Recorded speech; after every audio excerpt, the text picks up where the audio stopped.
Hello बच्चों, welcome to class 12। आज हम क्लास 12 के बच्चों के लिए एनसीईआरटी बुक का 11 चैप्टर 3 डायमेंशनल ज्योमेट्री की लास्ट और थर्ड एक्सरसाइज 11.3 डिस्कस करेंगे, जिसमें हम सीखेंगे कि relationship between the straight line and the equation of plane. तो आइए शुरू करते हैं एक्सरसाइज 11.3 क्वेश्चन नंबर 1 के साथ। देखिए, फर्स्ट क्वेश्चन है, in each of the following determine the direction cosines of the normal to the plane. Plane की इक्वेशन गिवन है, उसके ऊपर नॉर्मल के जो डायरेक्शन कोसाइन है वो हमें निकालने हैं, and the distance from the origin, और ओरिजिन से कितना डिस्टेंस है वो निकालना है। तो देखिए, फर्स्ट पार्ट में हमें जो इक्वेशन ऑफ प्लेन गिवन है वो है z is equal to 2 in standard form. अगर हम इस इक्वेशन ऑफ प्लेन की स्टैंडर्ड फॉर्म लिखेंगे तो वो क्या आएगी, 0x plus 0y plus 1z is equal to 2। तो यहां पर हमारे जो कोफिशिएंट्स हैं ये 0, 0 और 1, यानी coefficient of x, coefficient of y और कोफिशिएंट ऑफ z, ये है डायरेक्शन रेशियोज। तो हम लिख देंगे direction ratios of the normal to the plane are given by coefficient of x 0, coefficient of y 0 और कोफिशिएंट ऑफ z यानी 1। तो 0, 0, 1 आ गए डायरेक्शन रेशियोज। अब हमें इनकी हेल्प से डायरेक्शन कोसाइंस निकालने हैं। तो डायरेक्शन कोसाइन आपको पता है, हम इन तीनों को डिवाइड करते हैं किससे, इनके स्क्वायर के सम से। तो let us calculate direction cosines. Direction cosines of the normal are given by, कैसे निकालेंगे, सबसे पहले हम कैलकुलेट करेंगे square root of 0 square plus 0 square plus 1 square, यानी ये आ गया 0 प्लस 0 प्लस 1, यानी square root of 1 is equal to 1 आ गया। तो हमारे पास जो स्टैंडर्ड फॉर्म हमने लिखी थी इक्वेशन प्लेन की, इक्वेशन 1 मान लें इसको अगर हम, तो इस इक्वेशन 1 को डिवाइड करेंगे दोनों तरफ। आप लिखेंगे dividing both sides of equation 1 by 1। ये जो 1 निकला है हमारे पास यहां स्क्वायर रूट ऑफ 1, इससे तो देखिए क्या बनेगा, 0/1 into x plus 0/1 into y plus 1/1 into z is equal to 2/1। तो ये बन गया 0x plus 0y plus 1z is equal to 2, which is of the form, which is of the form. अब ये कौन सी फॉर्म में कन्वर्ट हो गया है, ये कन्वर्ट हो गया है lx plus my plus nz is equal to D की फॉर्म में। तो जो कोफिशिएंट ऑफ x है वो बनेगा l यानी 0, तो l is equal to 0। Coefficient of y बनेगा m, again 0, m is equal to 0।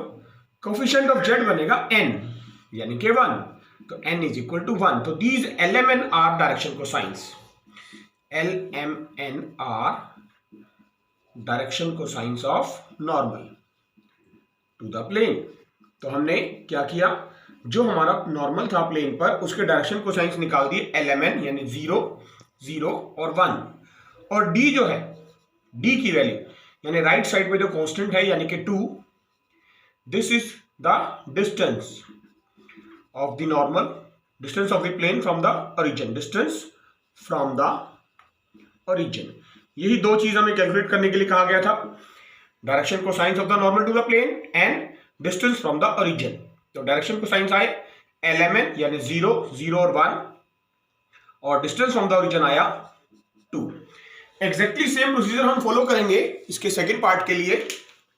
देखिए, सेकेंड पार्ट डिस्कस कर रहे हैं, बी पार्ट जो है हमारा x plus y plus z is equal to 1, यानी हम इसको 1 into x plus 1 into y plus 1 into z equal to 1 लिख सकते हैं। हमने क्या करना है, हम इसको सबसे पहले जो कोफिशिएंट है x का, y का और z का, ये बनेंगे direction ratios, direction ratios of the plane, of the normal to the plane, direction ratios of the normal to the plane.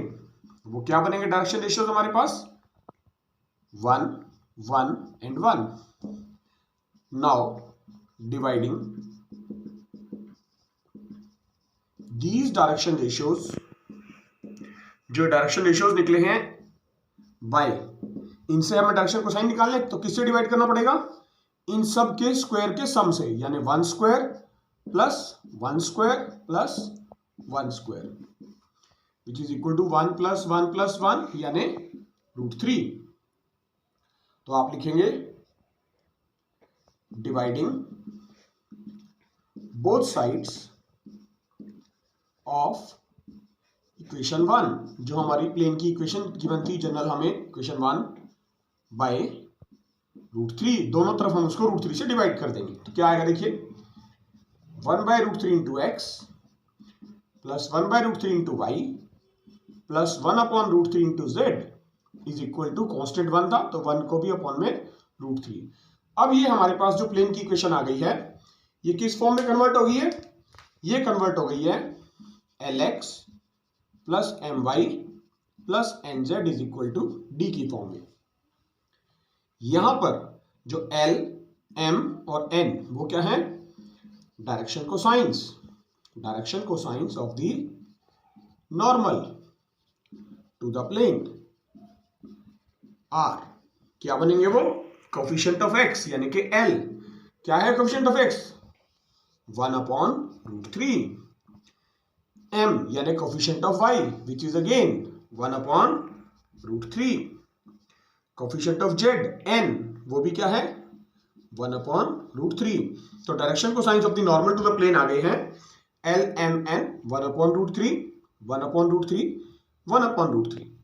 और जो राइट साइड में एक कांस्टेंट है D, ये है is equal to 1 upon √3। This is the distance from the origin. ये दो चीजें हमें कैलकुलेट करने के लिए कहा गया था, direction cosines of the normal to the plane LMN और डिस्टेंस फ्रॉम द ओरिजिन। यही सेम प्रोसीजर फॉलो करके आपने फर्स्ट क्वेश्चन का पार्ट सी और पार्ट डी अपने आप सॉल्व करना है, वो हम आपके लिए छोड़ रहे हैं। देखिए सेकंड क्वेश्चन डिस्कस कर रहे हैं एक्सरसाइज 11.3 का। Find the vector equation of a plane. Plane की वेक्टर इक्वेशन फाइंड आउट करनी है। Is at a distance of 7 units from the origin. तो हमें क्या गिवन है? Distance from the origin, D की वैल्यू गिवन है, यानी distance from the origin. Distance from the origin is given to us as 7 units. और and normal to the vector, normal vector भी given है, vector n which is equal to 3i plus 5j minus 6k। तो हमें एक ऐसे plane की equation find out करनी है जिसका distance from the origin 7 units है और normal vector 3i plus 5j minus 6k है। तो सबसे पहले हम लिखेंगे, we know that the general equation of plane in vector form, the general equation of plane, the general equation of plane in vector form क्या होती है वो हमें पता है, ऑलरेडी हमने पढ़ रखी है, और वो है vector r dot n cap is equal to d। ये हमारे पास जनरल इक्वेशन है प्लेन की वेक्टर फॉर्म में। हमें n कैप पता लगाना है, n कैप है यूनिट वेक्टर, और वेक्टर जो d है डिस्टेंस वो हमें गिवन है 7, यानी d की वैल्यू हमें पता है, सिर्फ n कैप पता लगाना है। n कैप कैसे निकलेगा? किसी भी वेक्टर का यूनिट वेक्टर जो होता है वो उस वेक्टर को उसके अगर मैग्नीट्यूड से डिवाइड कर दें, यानी vector n divide by its magnitude. तो वेक्टर n हमें गिवन है, वैल्यू पुट कर देंगे यहां पर 3i plus 5j minus 6k, और इसको डिवाइड करना है इसके मैग्नीट्यूड से। तो मैग्नीट्यूड कैसे निकलेगा? Square root of coefficient of i का स्क्वायर यानी 3 square plus coefficient of j का स्क्वायर यानी 5 स्क्वायर और प्लस कोफिशिएंट ऑफ k का स्क्वायर यानी माइनस 6 स्क्वायर।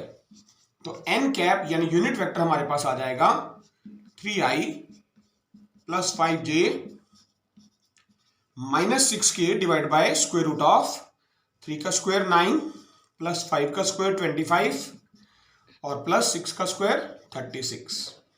तो इन सबको ऐड कर दीजिए, तो ये बनेगा 3i plus 5j minus 6k divided by square root of 70। तो हमारे पास n कैप हमें पता चल गया। तो therefore the vector equation of plane is, the vector equation of plane is क्या थी, r dot n cap is equal to d। और n कैप हमारा यूनिट वेक्टर है जो हमने अभी कैलकुलेट किया है, तो यहां वैल्यू पुट कर देंगे r डॉट n कैप की value 3/√70 i cap plus 5/√70 j cap minus 6/√70 k cap is equal to, और d हमें गिवन था स्टेटमेंट में, दैट इज 7 यूनिट्स। तो this is the required equation of plane in vector form. Now let's take question number 4 of exercise 11.3।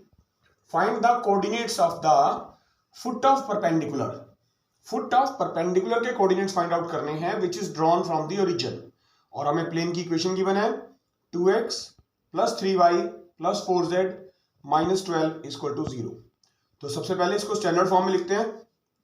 देखिए 2x plus 3y plus 4z, जो ये minus 12 है उधर जाके प्लस 12 बन जाएगा।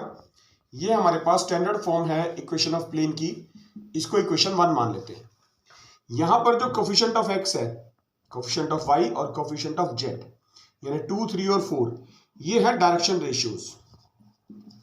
तो आप लिख देंगे direction ratios of normal to the plane are, वो हमें पता है कोफिशिएंट ऑफ x यानी 2, coefficient of y 3, coefficient of z 4। तो ये डायरेक्शन रेशियोज आ गई नॉर्मल की टू द प्लेन। अब हमें निकालने हैं डायरेक्शन कोसाइन। तो डायरेक्शन कोसाइन निकालने के लिए क्या करेंगे, सबसे पहले हम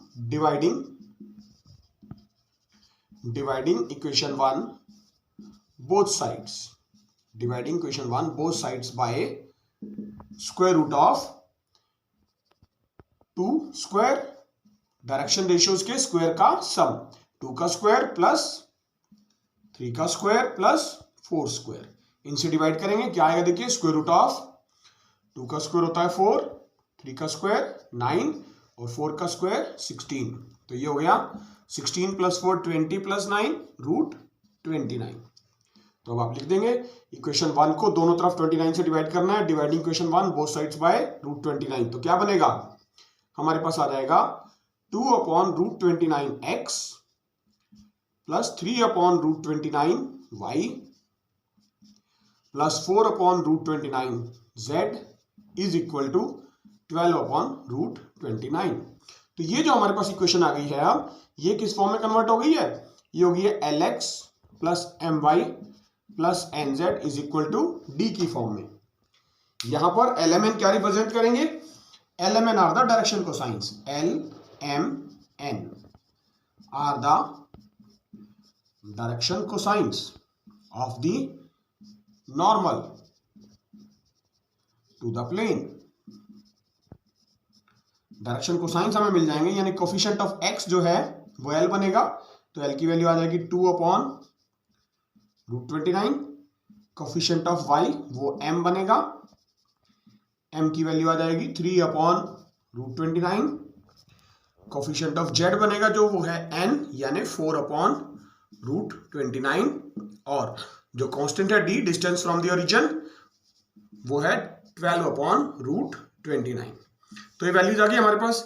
लेकिन हम क्या निकालना चाह रहे थे, हमें स्टेटमेंट में कहा गया था find the coordinates of the foot of perpendicular. तो देखिए लेट कर लेते हैं, let x1 y1 z1 be the coordinates of the foot of perpendicular, foot of perpendicular drawn from the origin, drawn from the origin। तो जो x1 y1 z1 की values आएंगी वो क्या होंगी, तो बहुत आसान तरीका बता रहे हैं। x1 की वैल्यू होती है l इंटू डी, y1 की वैल्यू m इंटू डी और z1 की वैल्यू n इंटू डी। यानी जो हमारे डायरेक्शन कोसाइंस निकले हैं l, m और n, उनको हम डिस्टेंस फ्रॉम द ओरिजिन से अगर मल्टीप्लाई कर दें तो coordinates of foot of perpendicular आ जाते हैं। तो ये सबसे आसान तरीका है coordinates of foot of perpendicular calculate करने का। तो x1 की वैल्यू देखिए, l की वैल्यू हमने अभी निकाली है 2/√29 और मल्टीप्लाई बाय डिस्टेंस यानी 12/√29। तो ये आ गया 12 मल्टीप्लाई 2 24 और √29 multiply √29 29। Similarly y1 m into D, m की वैल्यू है 3/√29 मल्टीप्लाई डिस्टेंस सेम रहेगा 12/√29। तो 12 multiply 3 36 divide by √29 multiply √29 again 29। Similarly z1 n into D, और n की वैल्यू थी 4/√29 मल्टीप्लाई द डिस्टेंस 12/√29। तो ये आ जाएगा 12 मल्टीप्लाई 4 48/29 √29 मल्टीप्लाई √29 29। तो ये x1 y1 और z1 जो है ये आ गए हमारे पास coordinates of foot of perpendicular drawn from the origin. बिल्कुल सेम यही स्टेप्स और यही फॉर्मूला यूज करके आपने इस क्वेश्चन नंबर 4 के जो बाकी के पार्ट्स बचे हैं वो खुद से ट्राई करने हैं। देखिए 6th क्वेश्चन कर रहे हैं, find the equations of planes that passes through 3 points. कोई भी 3 पॉइंट गिवन है, सपोज आपको A, B और C, और हमें ये चेक करना है कि इन 3 पॉइंट से जो प्लेन पास करता है उसकी इक्वेशन फाइंड आउट कीजिए। तो सबसे पहले हमें ये चेक करना पड़ेगा कि हमें जो ये 3 पॉइंट्स गिवन हैं A, B और C, क्या इनसे प्लेन पास करेगा या नहीं। कहीं ऐसा तो नहीं कि ये तीनों पॉइंट्स कोलिनियर ही आ जाएं। तो सबसे पहले हम इन 3 पॉइंट्स पे चेक करेंगे कि क्या इनसे प्लेन पास करता है या नहीं। तो हम इनका डिटरमिनेंट कैलकुलेट करेंगे। किस तरह से, देखिए पॉइंट ए के कोऑर्डिनेट्स लिख रहे हैं 1 1 -1, पॉइंट बी के 6 4 -5 और पॉइंट सी के -4 -2 3। इस डिटरमिनेंट को हम एक्सपेंड करते हैं। आप देखिए फर्स्ट रो से, first row first column, sign आपको पता है ये पॉजिटिव, ये नेगेटिव और ये पॉजिटिव। तो 1 into first row first column छोड़ देंगे, 4 मल्टीप्लाई 3 12 माइनस अपनी तरफ से -2 मल्टीप्लाई -5 10, देन -1 इंटू ये कोफिशिएंट लिखा जाएगा।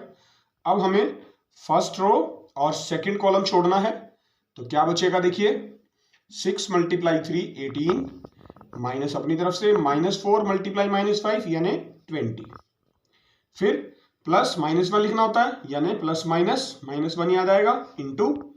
अब हमें फर्स्ट रो और थर्ड कॉलम छोड़ना है, तो 6 मल्टीप्लाई -2 -12 माइनस अपनी तरफ से -4 मल्टीप्लाई 4 -16 और पहले से भी माइनस है तो +16। तो सॉल्व करके आएगा, देखिए 1 इंटू 12 -10 2 -1 इंटू 18 -20 -2 -1 इंटू 16 -12 4। तो क्या बना, देखिए 1 मल्टीप्लाई 2 2 -1 मल्टीप्लाई -2 +2 -1 मल्टीप्लाई 4 -4 यानी 4 -4 इक्वल टू 0 आ गया। Therefore points A, B and C are collinear. Collinear मतलब they lie in the same straight line. तो इक्वेशन ऑफ प्लेन कैसे आएगी, देयरफॉर देयर आर इनफाइनाइट, जब भी तीनों पॉइंट्स कोलिनियर आ जाए तो there are infinite number of planes passing through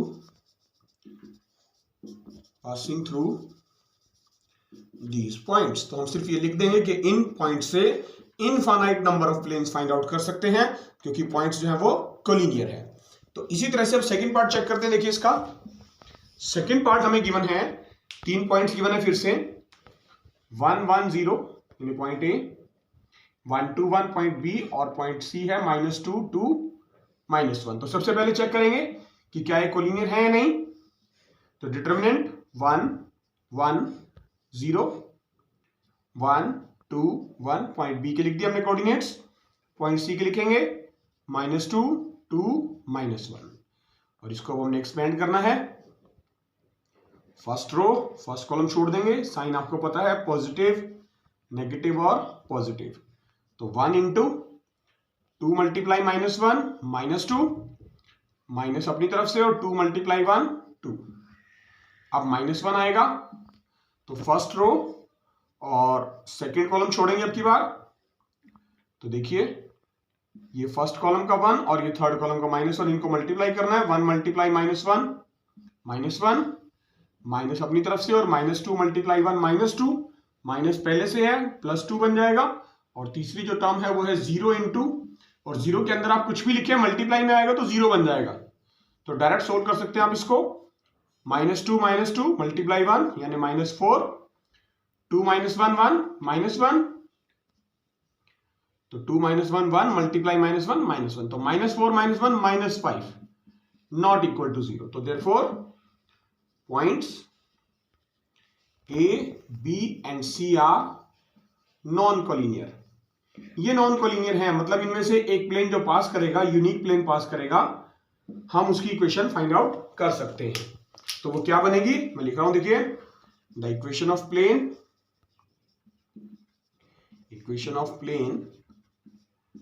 passing through 3 points is, वो है x minus x1, y minus y1, z minus z1। Determinant form में है फॉर्मूला भी, x2 minus x1, y2 minus y1, z2 minus z1। और जो third row आएगी x3 minus x1, y3 minus y1 और z3 minus z1 equal to 0। This is the formula. इसमें हमें x1 y1 z1, x2 y2 z2 और x3 y3 z3 की values put करनी है। तो वैल्यूज लिख देते हैं, देखिए क्या बनेंगी। पॉइंट ए जो था हमारा, उसकी कोऑर्डिनेट्स क्या है, 1 1 0। ये है x1 y1 और z1। पॉइंट बी के कोऑर्डिनेट्स हैं 1 2 1 यानी x2 y2 और z2। सिमिलरली पॉइंट सी के कोऑर्डिनेट्स हैं -2 2 -1 यानी ये है x3 y3 और z3। ये वैल्यूज हमने यहां इस फॉर्मूले में पुट करनी है। तो इक्वेशन ऑफ प्लेन आ जाएगी, देखिए x माइनस x1 की वैल्यू 1, y माइनस y1 की वैल्यू 1, z माइनस z1 की वैल्यू 0 यानी z minus 0, x2 minus x1 यानी 1 minus 1 0, y2 minus y1 2 minus 1, z2 minus z1 1 minus 0, x3 minus x1 -2 minus 1, y3 minus y1 2 minus 1 और z3 minus z1 यानी -1 minus 0 is equal to में 0 रखना है। तो determinant क्या बनेगा, देखिए डिटरमिनेंट बन जाएगा, this implies that x minus 1 0 -3, y minus 1 1 1, z 1 और -1 इक्वल टू 0। इसको आपने एक्सपेंड कर देना और हमारे पास आंसर आ जाएगा। तो देखिए इसको एक्सपेंड कर देते हैं हम फर्स्ट रो से ही।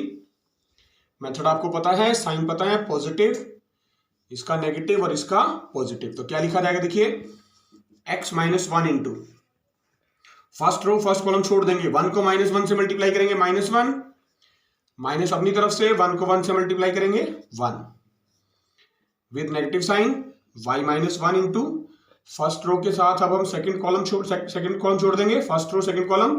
तो 0 मल्टीप्लाई -1 0, माइनस अपनी तरफ से -3 मल्टीप्लाई 1 -3, माइनस पहले से है +3 हो जाएगा और plus z into first row के साथ अब हम थर्ड कॉलम छोड़ने वाले हैं। 0 मल्टीप्लाई 1 0, माइनस अपनी तरफ से -3 मल्टीप्लाई 1 -3, माइनस पहले से है तो +3 बन जाएगा और इज इक्वल टू 0। तो क्या आएगा, देखिए x माइनस 1 इंटू -1 -2 से मल्टीप्लाई, माइनस ऑफ ये 0 + 3 3 आएगा, 3 इंटू y माइनस 1 और प्लस 3 मल्टीप्लाई z यानी 3z is equal to 0। Bracket open कर देते हैं सारी, -2x + 2 -3y + 3 + 3z is equal to 0। तो -2x -3y + 3z is equals to 3 + 2 5, तो +5 लिख देते हैं,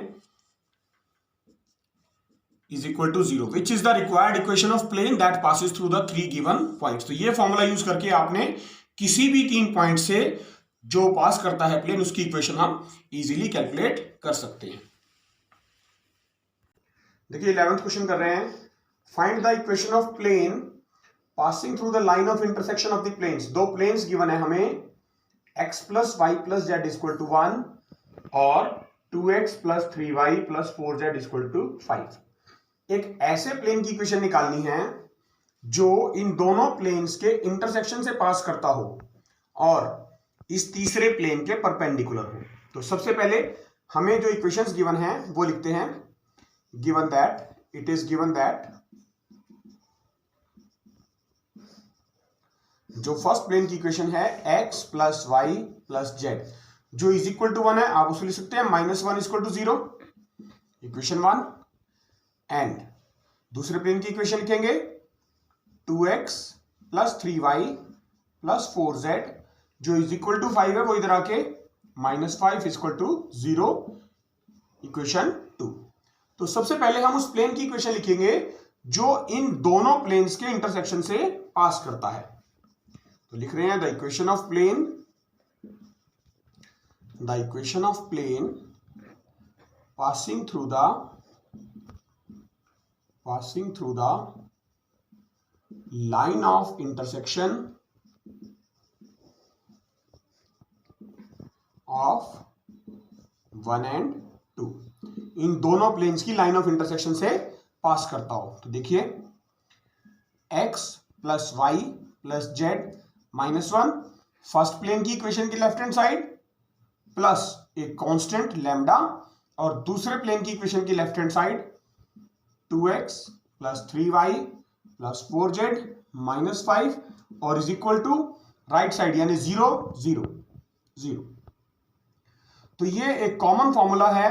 जब भी ये कहा जाए कि कोई भी प्लेन की इक्वेशन निकालो जो दो प्लेन के इंटरसेक्शन से पास करता हो, तो फर्स्ट प्लेन की इक्वेशन की left side plus lambda, second plane की इक्वेशन की left side is equal to 0, क्योंकि राइट साइड में हमारे पास 0 बच रहा है। ठीक है, अब हम क्या करेंगे, थोड़ा सा सिंप्लीफाई करते हैं इस इक्वेशन को। देखिए कोफिशिएंट ऑफ x यहां से और यहां से कलेक्ट करते हैं, यहां से है 1 प्लस यहां से 2 इंटू लैम्डा यानी 1 प्लस 2 लैम्डा, ये कोफिशिएंट ऑफ x बन गया, प्लस y का कोफिशिएंट यहां से 1 है, यहां से 3 इंटू लैम्डा यानी 1 plus 3 lambda into y, plus coefficient of z यहां पर 1 है और यहां पर प्लस 4 इंटू लैम्डा यानी 1 प्लस 4 लैम्डा, और कॉन्स्टेंट्स लिख रहे हैं, यहां से है -1 और प्लस -5 इंटू लैम्डा यानी -5 लैम्डा, -1 -5 लैम्डा इक्वल टू 0। तो ये इक्वेशन नंबर 3 आ गई हमारे पास। ये उस प्लेन की इक्वेशन है जो इन दोनों प्लेन के इंटरसेक्शन से पास करता है। अब हमें क्या करना है, हमें ये कहा गया कि ये जो प्लेन है इट शुड बी परपेंडिकुलर,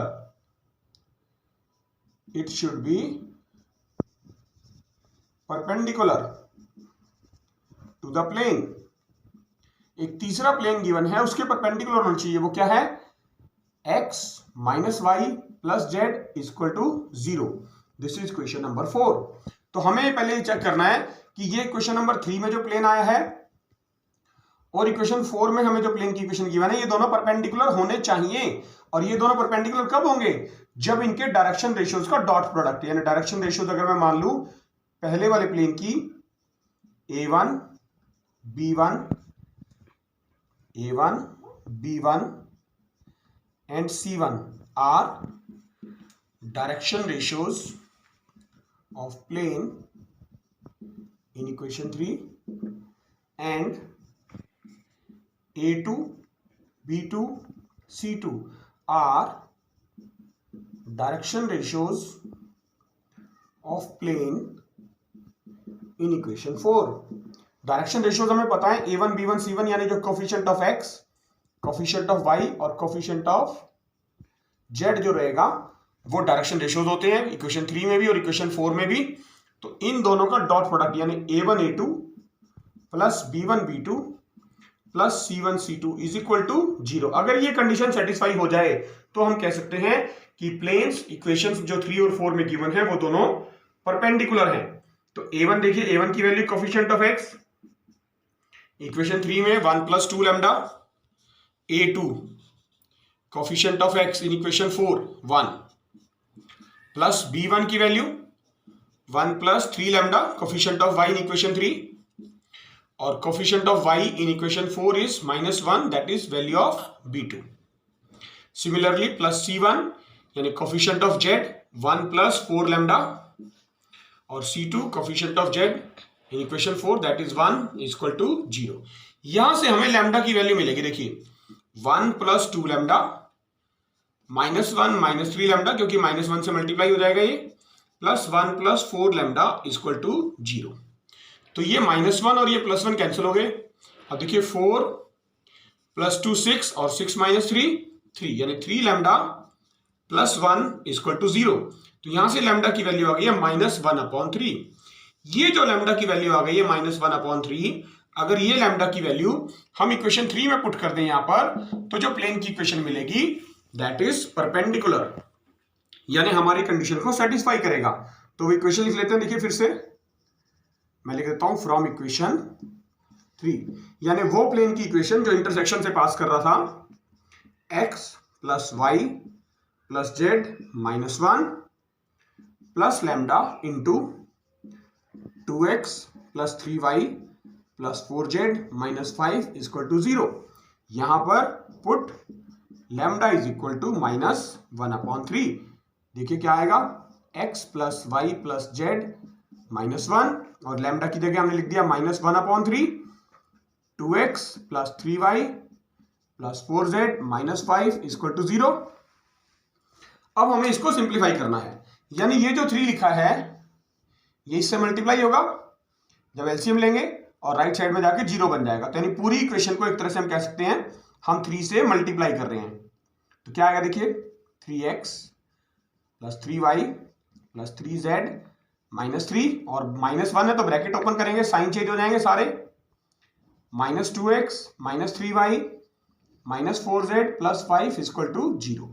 तो ये आएगा 3x - 2x 1x, 3y - 3y cancel हो जाएगा, प्लस 3z - 4z यानी प्लस 0y -1z और -3 प्लस 5 यानी प्लस 2 इक्वल टू 0। तो this is the required equation of plane जो दोनों प्लेन के इंटरसेक्शन से पास करता है और जो थर्ड इक्वेशन गिवन थी उसके परपेंडिकुलर भी है। देखिए 12th क्वेश्चन कर रहे हैं, find the angle between the planes whose vector equations are. हमें एंगल निकालना है दो प्लेन्स के बीच में और वेक्टर इक्वेशन हमें उनकी गिवन है। क्वेश्चन नंबर 13 भी एक्जैक्टली सेम प्रोसीजर पे होगा, उसमें भी हमें एंगल्स निकालने हैं और चेक करना है कि जो प्लेन्स की इक्वेशन दे रखी हैं वो पैरेलल हैं, परपेंडिकुलर हैं या कोई एंगल उनके बीच में आ रहा है। तो वो एंगल निकालते ही हमें सारी चीजें एक्जैक्टली पता चल जाएंगी। यहां पर जो इक्वेशंस गिवन है वेक्टर फॉर्म में है।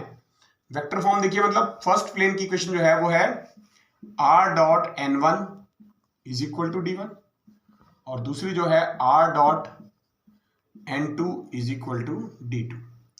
तो the angle between two planes is given by simple formula है, वही जो हम हमेशा यूज करते हैं, चैप्टर 10 में भी हमने यूज किया है, चैप्टर 11 में भी यूज कर रहे हैं। Same cos theta is equal to n1.n2 यानी जो नॉर्मल वेक्टर हैं divide by their magnitudes, n1 magnitude into magnitude of n2 और सारे का मैग्नीट्यूड पॉजिटिव वैल्यू लेनी है, एक्यूट एंगल निकलेगा। तो देखिए हमें यहां पर वैल्यूज पता है सारी। जो n1 है वो क्या है हमें गिवन, यहां पर n1 है फर्स्ट प्लेन में नॉर्मल की इक्वेशन यानी 2i प्लस 2j -3k और n2 जो है वो सेकंड इक्वेशन है normal component 3i -3j plus 5k।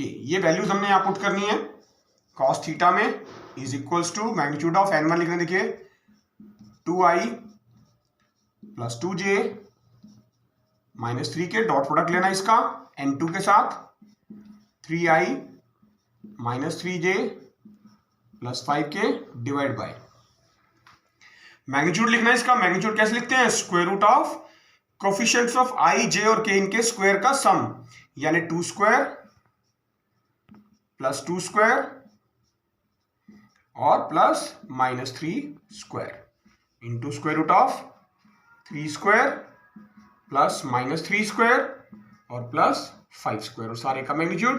तो देखिए क्या आ रहा है, मैग्नीट्यूड ऑफ आई कंपोनेंट से मल्टीप्लाई होगा, 2 × 3 6, जे कंपोनेंट से 2 × 3 6 यानी -6, और के कंपोनेंट से -3 + 5 को मल्टीप्लाई करेंगे -15 divided by square root of 4 + 9 into square root of 9 + 9 + 25 magnitude. तो क्या आएगा देखिए, -6 + 6 कैंसिल हो गए, magnitude of -15 divide by square root of 4 + 4 8 + 9 17 और स्क्वायर रूट ऑफ 9 + 9 18 + 25 43।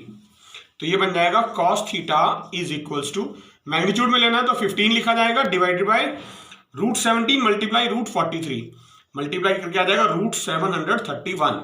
तो यहां से थीटा की वैल्यू निकालनी है, cos इनवर्स, ये cos इधर आके cos इनवर्स बन जाएगा, cos inverse 15 upon √731। This is the angle between the given two planes. Exactly same procedure आपने 13 क्वेश्चन के लिए भी फॉलो करना है और खुद से ट्राई करके सॉल्व करना है। तो देखा बच्चों आपने, इसी के साथ क्लास 12th का 11th चैप्टर 3 डायमेंशनल ज्योमेट्री आज कंप्लीट हो जाता है।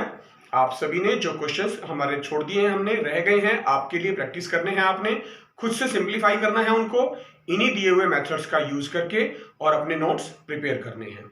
आप सभी अच्छे से पढ़ें, बोर्ड एग्जाम्स की बड़े अच्छे से तैयारी करें, हमारे साथ जुड़े रहिए। हम बहुत जल्द नेक्स्ट चैप्टर्स के वीडियो आपके लिए लेके आएंगे। तब तक के लिए थैंक यू।